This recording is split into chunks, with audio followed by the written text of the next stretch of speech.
नमस्कार दोस्तों, मैं विनय ज्योतिषी आप सभी का अपने चैनल में बहुत बहुत स्वागत करता हूं। दोस्तों, हम बात कर रहे हैं राहु केतु के राशि परिवर्तन की।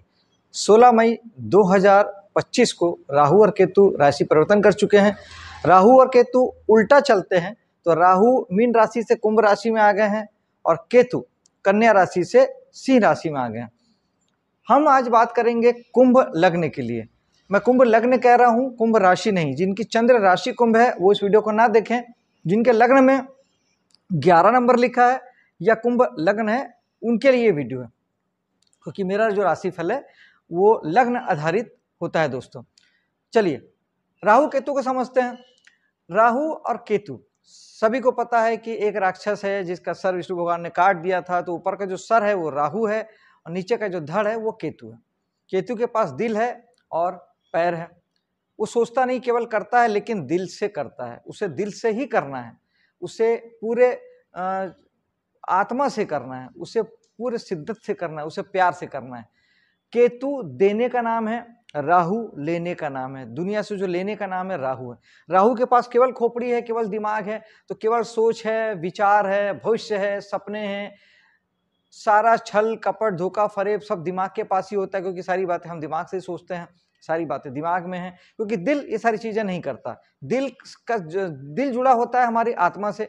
चूंकि आत्मा परमात्मा से जुड़ी है, इसलिए परमात्मा प्योर है, आत्मा प्योर है, इसलिए हमारा दिल भी प्योर होता है। गड़बड़ करता है दिमाग, जो सारे तर्क वितर्क लगाता है, जो सारे कुतर्क करता है, लाभ हानि सोचता है, विचारता है और हर चीज फायदे नुकसान के तराजू पे तौलता है। ये सारा गणित जो है वो राहु का है। राहु भविष्य है, केतु वर्तमान है। राहु भोग है, केतु योग है। योग का अर्थ यह है, केतु राहु जो है अपनी चीजों के पीछे ले जाता है, भटकाता है, घुमाता है, मोह माया देता है। आदमी किसी चीज के पीछे भटकता है कि गाड़ी चाहिए, मकान चाहिए, दुकान चाहिए, पत्नी चाहिए, प्रेमिका चाहिए, बच्चे चाहिए, जो कुछ भी सब चाहिए चाहिए चाहिए, हर चीज चाहिए। तो उस इच्छा और कामना के पीछे आदमी जो भागता है, मोह माया पालता है, वो राहु। और जो केतु है वो है योगी, वर्तमान में रहता है, जो मिल गया खा लेता है, जहां सोने को मिल गया सो जाता है। और प्योर आध्यात्मिक व्यक्ति जो होता है, अध्यात्म जो है वो केतु है। तो अब राहु और केतु को अब आपके भावों के दृष्टिकोण से समझते हैं। ये बेसिक जरूरी था आपको समझाने के लिए। अब हम चलते हैं कुंभ लग्न में। कुंभ राशि में राहु आ गए हैं, आपके तो लग्न में राहु आ गए हैं। तो अब लग्न के राहु क्या करेंगे? राहु जो है बेसिकली वो रुकावट, बाधा, चिंता, परेशानी, तकलीफों के कारक भी होते हैं। हम पहले दोस्तों केतु को समझते हैं, जिससे आपको राहु को समझना आसान होगा। केतु सप्तम भाव में है। सप्तम भाव हमारे जीवन साथी का होता है, बिजनेस पार्टनर का होता है और रिटेल बिजनेस का होता है। ये हमारा सप्तम भाव होता है दोस्तों। और विपरीत लिंग का भी होता है, विपरीत लिंग के व्यक्तियों का होता है। तो सबसे बड़ी चीज क्या होती है कि मैं जो हमेशा एक चीज कहता हूं कि किसी भी भाव में जो ग्रह बैठा है उसका सबसे अच्छा उपाय, बाकी उपाय तो अपनी जगह है, काम करते हैं, लेकिन सबसे बेस्ट उपाय यह है कि आप वो ग्रह बन जाइए और उस ग्रह के स्वभाव को आप आत्मसात कर लीजिए उस भाव विशेष के लिए। जैसे सप्तम भाव में केतु बैठा है। अब समान एस्ट्रोलॉजी में हम ये कहेंगे कि केतु आपको केतु कट लगाता है, तो केतु हर चीज को छुटा देता है। वो नौकरी छुटा देता है, बिजनेस छुटा देता है, पत्नी प्रेमिका छुटा देता है, दोस्त यार छुटा, हर चीज छूट जाती है। केतु छुड़ा देते हैं, छुड़ा के दुख तकलीफ देते हैं और दुख तकलीफ पाते हैं, आप पाते हैं, दुख तकलीफ बढ़ती है। तो फिर आपको थोड़ा सा उन चीजों से एक निराशा सी हाथ लगती है और कहीं ना कहीं आप वैराग्य में आते हैं। आपको लगता है कि सारी चीजें बेकार है, सब कुछ बेकार है, किसी बात का कोई मतलब नहीं है, और आप वैराग्य में आ जाते हैं। वैराग्य में आना और अध्यात्म में आना लगभग एक जैसी बात है। जब वैराग्य में आते हैं तो अध्यात्म में भी आ ही जाते हैं। और ये केतु चाहते थे, केतु आपको वैराग्य में लाना चाहते थे, इसलिए उन्होंने सारी चीजें आपसे छुटाई, सारी चीजें आपको छूट गई। नौकरी छूट जाता है, बिजनेस बंद हो जाता है, रिश्ते टूट जाते हैं। ये केतु इसलिए नहीं करते कि उन्हें ये सब करने में मजा आता है, उन्हें आपको वैराग्य में लाना है, इसलिए केतु ये सारी चीजें करते हैं, उन्हें अपने डोमेन में लाना है। लेकिन केतु जिस भाव में बैठे हैं उस भाव के लिए आप अगर केतु ही बन जाए, केतु के स्वभाव को ले लें, केतु का नेचर अडॉप्ट कर लें और स्वयं से वैराग्य धारण कर लें उस भाव की कारक चीजों के लिए, तो फिर केतु आपको कोई तकलीफ नहीं देते, कोई कट नहीं लगाते, सब कुछ आपके पास एज इट इज रहता है। जैसे सप्तम भाव आपके जीवन साथी का है, बिजनेस का है, अगर आप रिटेल बिजनेस में हैं, पार्टनरशिप के बिजनेस में हैं, या आपका जीवन साथी तो स्पाउस लगभग सबके होते हैं। तो अब अगर यहां पर आप स्पाउस से उम्मीद लगाएंगे, इच्छा पालेंगे, सोचेंगे कि वो मेरी सेवा करे, मुझसे प्यार करे, मेरी बात माने, किसी भी तरह की कोई भी कामना और इच्छा आपने अगर अपने जीवन साथी से लगाया और या आप उसके पीछे गए, तो इच्छा कामना भी राहु, पीछे जाना भी राहु, तो केतु लगाएंगे कट, क्योंकि सारी प्रकार की डिजायर, इच्छाएं, चाहते केतु के पास नहीं चलेगी, क्योंकि ये राहु के डोमेन है। तो केतु तब कट लगाएंगे और आपके रिश्ते में खटास आएगी। यहां पर केतु होने से कई बार तलाक भी हो जाते हैं, रिश्ते टूट भी जाते हैं, प्रेम प्रसंग भी टूट जाते हैं, पार्टनरशिप टूट जाती है और चलता बिजनेस बंद हो जाता है। ये सारी चीजें हो सकती हैं तब जब इन सारी बातों से आप मोह माया पालेंगे तो। लेकिन अगर आप यहाँ केतु बन जाते हैं, आप वैराग्य धारण कर लेते हैं, और केतु बनने का अर्थ है केतु के पास में केवल पैर है और केवल दिल है, तो दिल से जब देने की भावना से, शिद्दत से आप केवल करते हैं। केतु के पास की पैर है, वो सोचता विचारता नहीं, उसको लाभ हानि से कोई मतलब नहीं है, वो केवल देना जानता है, वो केवल कर्म करता है देने के भाव से, क्योंकि दिल उसके पास में, वो प्यार से करता, प्योरिटी के साथ करता है। तो आप दिल से, शिद्दत से देने की भावना से अगर आप पार्टनर से जुड़ते हैं, बिजनेस से जुड़ते हैं और जीवन साथी से जुड़ते हैं, कुछ नहीं उनसे चाहते, केवल शिद्दत से देते हैं, केवल देते हैं और केवल देते हैं, उनसे कुछ नहीं मांगते, कुछ चाहना ही नहीं है, कोई कामना उनसे नहीं लगाते, बिल्कुल सप्तम भाव के लिए साधु बन जाते हैं, वैरागी बन जाते हैं, तो केतु इतने अच्छे रिजल्ट देते हैं दोस्तों, मैं आपको बता नहीं सकता। अगर सप्तम में केतु हैं, आप पत्नी के पीछे या जीवन साथी के स्पाउस के पीछे भागेंगे तो वो आपसे भागेगा, और आप अगर उसके प्रति वैराग्य धारण कर लेंगे, तटस्थ हो जाएंगे, वो आपके पीछे आएगा। ये 100% प्रूफ बात है, आप कभी भी आजमा सकते हैं। आप उसकी तरफ ध्यान मत दीजिए, वो आपके पीछे आएगा ही आएगा, वो आपके पीछे आएगा, क्योंकि केतु तब देते हैं जब आप छोड़ देते हैं। केतु तब देते हैं जब आप छोड़ देते हैं, इस बात को ध्यान रखिएगा दोस्तों। बाबा रामदेव ने 25 साल पहले योग सिखाना शुरू किया था गेरुआ कपड़ा पहन के, आज तक वो गेरुआ ही पहनते हैं, दोनी वाला खाते हैं, जमीन में सोते हैं, लेकिन आज 25,000 करोड़ के मालिक बन चुके हैं। सब कुछ छोड़ दिया तब केतु ने दिया। हमारे प्रधानमंत्री श्री नरेंद्र मोदी जी कितने साल योग के लिए 4 साल वो हरिद्वार में रहे, फिर वहां से आके आरएसएस का प्रचार प्रसार करते रहे, घर छोड़ के उन्होंने प्रचार प्रसार किया और झोला लटका के घूमते थे।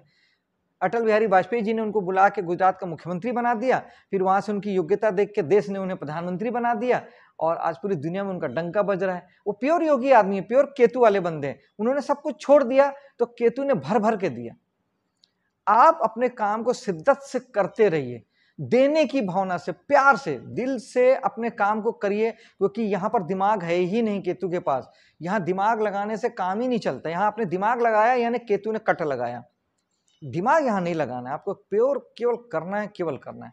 तो करने की भावना से जब आप करते हैं तो केतु भरपूर देते हैं। तो मैंने वही कहा कि जब आप अपने जीवन साथी, बिजनेस पार्टनर, बिजनेस के लिए शिद्दत से केवल करने की भावना से करते हैं, कहीं पहुंचना नहीं चाहते, कोई सपने नहीं सजाते, केवल अपने शिद्दत से अपने कर्म को, और 1.5 साल की बात है दोस्तों, जब आप शिद्दत से करेंगे तो केतु आपको बहुत अच्छे रिजल्ट देंगे और आपको सारे फल बहुत अच्छे मिलेंगे। तब ना आपकी पार्टनरशिप टूटेगी, ना जीवन साथी से रिश्ता खत्म होगा, ना बिजनेस में कहीं आपको कोई नुकसान उठाना पड़ेगा। तो केतु बनना सबसे बेस्ट है। अब केतु नहीं बना जा सकता क्योंकि दुनिया में 95% लोग राहु वाले हैं, 5% लोग मुश्किल से आध्यात्मिक हैं या आध्यात्मिक समझ रखते हैं। ये आप भी जानते हैं कि अध्यात्म में बहुत कठिन डगर है, बहुत थोड़े से लोग ही इस तरह के आध्यात्मिक होते हैं। तो बनना कठिन है, इसलिए तो लोग नहीं बनते। तो अचानक से अब कोई आदमी वैरागी कैसे बन जाए, वही पर्टिकुलर एक भाव को लेके कैसे बन जाएगा, नहीं बन पाएगा। उसके लिए फिर हम उपाय देख लेते हैं। मेडिटेशन सबसे बेस्ट उपाय है, इससे अच्छा कोई उपाय नहीं है। प्राणायाम और मेडिटेशन करें, ध्यान करें, प्राणायाम करें, तो आप धीरे धीरे थोड़े से अध्यात्मिक की ओर कन्वर्ट होंगे।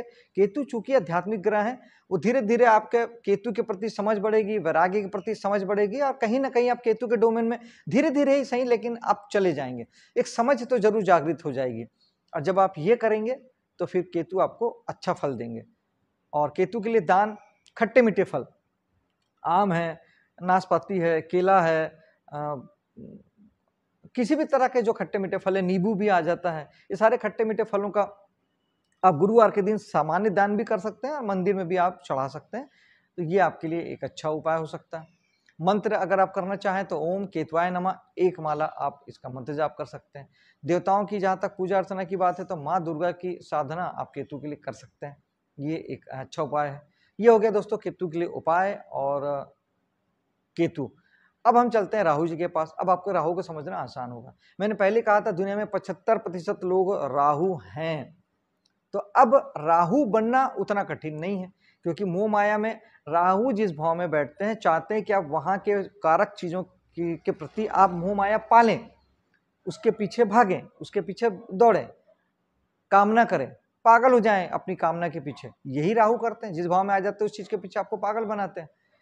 अब आपको राहु तो बनना है, लेकिन अगर आप अपने मर्जी से अपने भाव विशेष को लेकर अगर आप राहु नहीं बनेंगे तो राहु आपको भटका सकते हैं, गलत रास्ते पे ले जा सकते हैं और आपकी ऊर्जा गलत जगह पे लग सकती है। आप ऐसे किसी गलत काम में अपनी ऊर्जा लगा सकते हैं जहां पे आपको बाद में जाके तकलीफ हो, क्योंकि राहु जो है रुकावट, बाधा, चिंता, परेशानी सब है। तो फिर क्या करना है, आपको अपनी पसंद के चीज पे अपने फोकस करके उस पे ही आपको आगे बढ़ना है, उसी पे आपको अपने ऊर्जा को लगानी है। उदाहरण के लिए राहु क्या करते हैं, जिस भाव में आते हैं सबसे पहले आपको सबसे पहला भ्रम वो क्या देते हैं, जैसे आपका जो काम चल रहा है तो आपको ये महसूस कराएंगे कि आपका काम जो है वो अच्छा नहीं है, वो छोटे दर्जे का काम है, बेकार काम है, क्योंकि राहु बड़े भी है, राहु बिग है, बड़ा है, बहुत थॉट्स हैं, विचार विचार विचार विचार। तो आपको दुनिया भर के विचार आएंगे कि मैं ऐसा क्या करूं जिससे मैं करोड़पति बन जाऊं, अरबपति बन जाऊं, जल्दी से जल्दी मेरा काम बढ़ जाए, कहाँ से मैं क्या कर लूं, चमत्कार हो जाए, ऐसा हो जाए, वैसा हो जाए। इस चक्कर में आपको जो आपका काम है वो आपको कभी अच्छा नहीं लगेगा और आप को दूसरे के काम, आप ऐसे काम ढूंढेंगे जिसमें रातों रात करोड़पति बना जा सकता है। और आप देखेंगे अपने आसपास ऐसे बहुत सारे लोग दिखेंगे जो बहुत कम समय में जिन्होंने बहुत सारी प्राप्तियां की हैं, तो आपको सबका काम अच्छा लगेगा और आप अपना काम बंद कर देंगे, उन कामों के पीछे जाएंगे। और राहु तो भ्रम ही है, इल्यूजन ही है, धोखा ही है। वहां पहुंच के आपको समझ में आ गया कि वो काम भी उतना आसान नहीं है, ये हर कोई वहां पे नहीं बन सकता। तो फाइनली ना आप यहाँ के रहेंगे ना वहां के रहेंगे और आप बर्बाद हो जाएंगे। ये करते हैं राहु। तो फिर क्या करना है, तो राहु है बड़ा, राहु है विजन, क्योंकि विजन मतलब दूर देखना, भविष्य की कामना, भविष्य की दृष्टि राहु के पास है। तो यहां पर आपको भविष्य की दृष्टि लगाना है, विजन को करना है बड़ा, क्योंकि राहु बड़ा है, बड़े विजन के साथ अपने काम को करना है। और कौन सा काम करना है, जो काम आप कर रहे हैं, जो आपका चालू काम है, उसी चालू काम को, या आप नया काम भी कर रहे हैं तो जो आपका चॉइस का काम है, ना कि दुनिया को देख के कि वो पैसा कमा रहा है, वो पैसा कमा रहा है। जो आपके अंदर से, अंतरात्मा से उठे, जो काम आपको 3 डेट वाली बात है कि जो काम आपको पसंद है, उस पसंद के काम को, या आपका जो काम चल रहा है ऑलरेडी, उस काम को आप बड़ा कर दीजिए, उसको बड़े स्केल पे कीजिए, उसको फैला के कीजिए।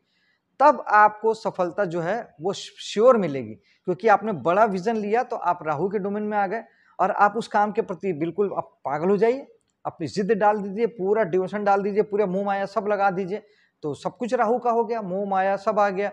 और चूंकि अब अपने पसंद के काम पे आप हैं तो आपकी सफलता भी आपकी पसंद की होगी। तो ये है राहु।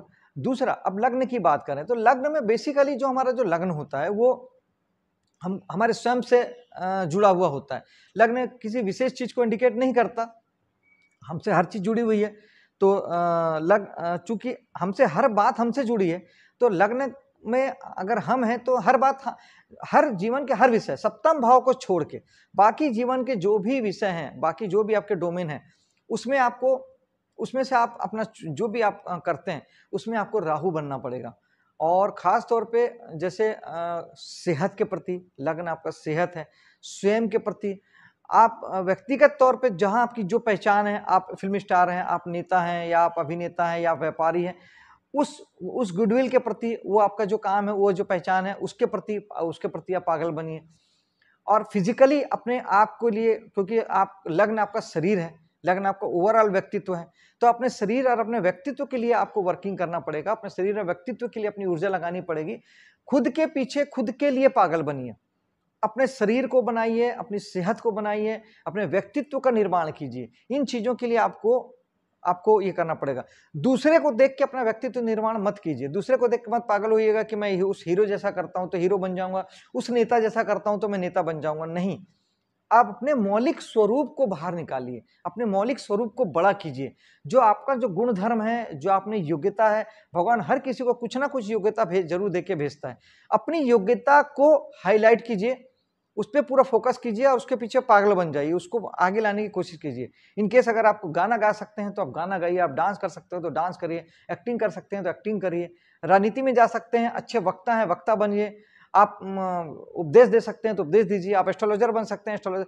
जो भी आपको जीवन में कभी भी पहले लगा हो, एहसास हुआ हो कि ये काम मैं अच्छे से कर सकता हूँ, या आपके बीज रूप में कोई गुणधर्म आपके है, उस काम पे फोकस करिए, उस काम पे पागल बन जाइए और देखिए राहु क्या गजब की आपकी सफलता देते हैं। तो मैंने कहा दोस्तों, राहु बनना आसान है, और फिर भी अगर कोई दिक्कत परेशानी आती है तो राहु के लिए बाकी के उपायों की बात कर लेते हैं। मेडिटेशन ऑलवेज बहुत बेस्ट होता है, प्राणायाम और ध्यान जरूर करें, इससे 9 ग्रह और 7 चक्र अलाइन होते हैं। मेडिटेशन से अच्छा कुछ नहीं है, इसमें आप अपने आप को जानते हैं, अपने आप को पहचानते हैं, अपने व्यक्तित्व को समझ पाते हैं, अपना जो आप लेके आए हैं, वही मैंने कहा, अपने जो गुण धर्म है वो आप मेडिटेशन के माध्यम से ही पहचान सकते हैं। और इस तरह के बहुत सारी बातें हैं, इस पे तो पूरी एक किताब लिखी जा सकती है, या 10 घंटे तक बात किया जा सकता है कि मेडिटेशन हमको क्या क्या दे सकता है। मेडिटेशन कीजिए जरूर, राहु इससे बहुत अच्छे अलाइन होते हैं। और साथ ही, क्योंकि दोस्तों मेडिटेशन से मन कंट्रोल में आता है, और मन के ही 2 छोर राहु और केतु हैं।